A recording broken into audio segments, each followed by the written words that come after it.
What is up, 7th grade math? This is lesson 82. Again, this is lesson 82, and our objective for today is how do you find the area of a circle? And really, it's a pretty complicated question that requires calculus to solve, which you won't be taking until like your senior year in high school or maybe a little bit into college or something like that. But I'll give you just the basic idea. What they do is they start off by drawing a circle. And what they do is then they take a polygon and they inscribe it inside the circle. They take a regular polygon, which remember means all four sides are the same length. And inscribed means that its vertices are inside or on the circle, and the whole thing is inside. And then they circumscribe a circle, which is where the circle touches all four sides of the square on the outside. Now notice this square on the inside is going to underestimate the area of the circle, right? Because there's this area, this area, this area, and this area that are not covered up. And if you found the area of this big one, notice it's going to overestimate because it has areas out here that are not on the circle. So what they do is then they average those two areas, the area of this small square with the area of the big square, and they say, hey, that's about the area of the circle. But then they thought, hey, I can do this more accurately. Instead of doing it with four sides, like a square, I can do it with a pentagon, do it with five sides. So notice this area, the 1, 2, 3, 4, if you add those four areas up, is actually smaller than these five areas together. You notice because they're not as thick, right? And the area of this out here is larger than the area of this out here. So they did the same thing, find the area of this pentagon, find the area of this big pentagon, average the two, you get closer to the area of that circle. And while they can keep doing that more accurately, well, if I want it more accurate than 5 sides, I can go with 6 sides, or 7 sides, or 8 sides, or 9 sides, or 1,000 sides. And really, what you can do with calculus is you can actually calculate it with infinitely many sides. I know, mind blown. But pretty much, what it gets you to is it gets to this formula. So this actually takes calculus to calculate this. But the area of a circle is equal to pi. Remember, pi is a number that's infinite, never repeating, never stops, times the radius squared. And just a quick recall there, the radius of a circle is from the center to the edge.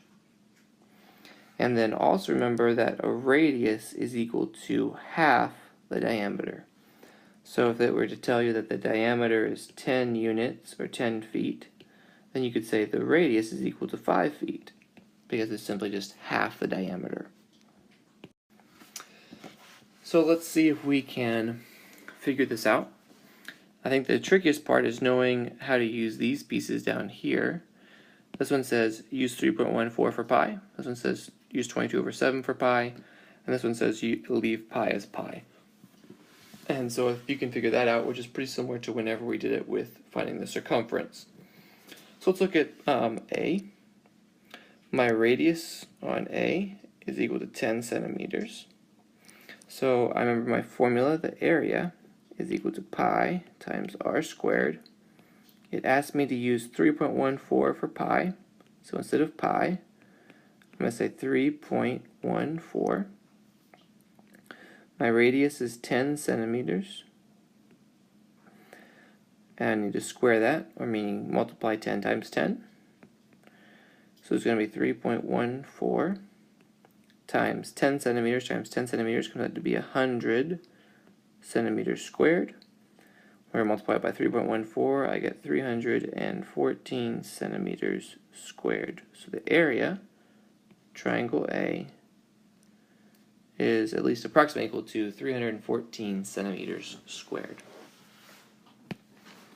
Alright, for B, my radius is equal to 7 inches, and I'm using 22/7 for pi, so my area is equal to pi r squared. So I'm going to say 22/7. Instead of that pi, I'm writing 22/7. And then I multiply by r, which is 7 inches squared.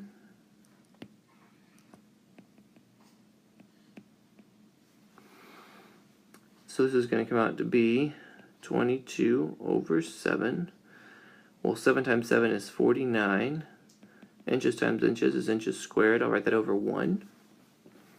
Just for my sake here. And then I realize that 7 goes into 7 one time. And 7 goes into 49 7 times. So really I just need to multiply that 22 times 7, which comes out to be 154 inches squared.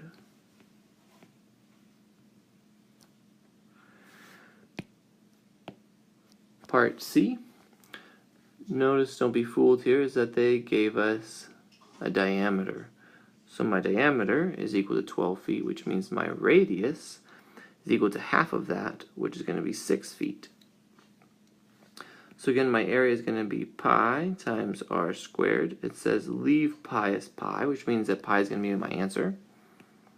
So area is equal to pi times my radius, which is 6 feet, squared. Well, 6 feet times 6 feet is 36 feet squared, so I'm going to say 36 pi feet squared. And that is your lesson for today. Feel free to watch this again or read the examples in your book if you need. Your homework is on page 571. You're going to do the practice set, all the 82s, and then 8 more of your choice.